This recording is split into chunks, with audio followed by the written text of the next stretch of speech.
Safia bint Huyai, l'une des épouses du prophète Mahomet, occupe une place importante dans l'histoire islamique en raison de ses origines et de son rôle dans le rapprochement entre différentes communautés. Issue de la tribu juive des Banu Nadir, elle est la fille de Huyai ibn Akhtab, un chef influent.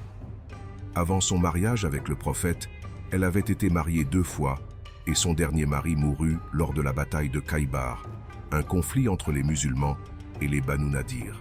Après la conquête de Khaybar, Safia fut capturée parmi les prisonniers.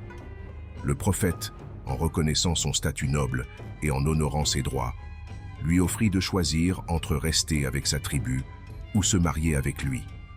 Elle accepta de devenir son épouse, ce qui transforma son statut de captive en celui d'une femme libre et respectée. Ce mariage, au-delà de l'aspect personnel, eut une portée symbolique et politique. Il permit de réduire les tensions entre les musulmans et les tribus juives, illustrant la volonté du prophète de promouvoir la paix et la coexistence. Safia est décrite comme une femme d'une grande intelligence et d'une profonde piété. Malgré son intégration dans la communauté musulmane, elle dut faire face à des commentaires hostiles dus à ses origines. Le prophète intervenait souvent pour défendre son honneur, rappelant que la valeur d'une personne ne dépend pas de son origine, mais de sa foi et de ses actions.